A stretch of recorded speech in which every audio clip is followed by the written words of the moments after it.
আরে টাকা, এখানে তো অনেক টাকা, এসবগুলো আমার।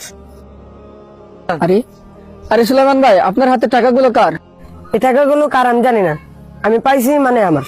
যেহেতু আপনি টাকাগুলো রাস্তায় পেয়েছেন, তবে আপনার জন্য টাকাগুলো নেওয়া হারাম।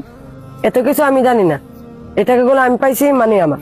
আরে আমার টাকা তোর কাছে, তুই আমার টাকা চুরি করছস? চল এখন থানায় চল। না না ভাই, আমি চুরি করে না, চুরি করে নেই। এই দাঁড়ান দাঁড়ান দাঁড়ান, এই যে ভাই শুনেন, সে সত্য কথা বলতেছে, টাকাগুলো রাস্তায় পেয়েছে। ভাই আপনার কথা আমি বিশ্বাস করলাম, অন্য কেউ বললে আমি কখনো বিশ্বাস করতাম না, কারণ আপনি 5 ওয়াক্ত নামাজ পড়েন। আর তুই শোন, আজকে এই নামাজি ব্যক্তিটার কারণে তুই বেঁচে গেলি, আর কখনো চুরি করবি না। শুনো সুলাইমান ভাই, নামাজ রোজা আমাদেরকে সবসময় বিপদ আপদ থেকে রক্ষা করে, আর লোভ লালসা আমাদেরকে সবসময় বিপদে ফেলে দেয়।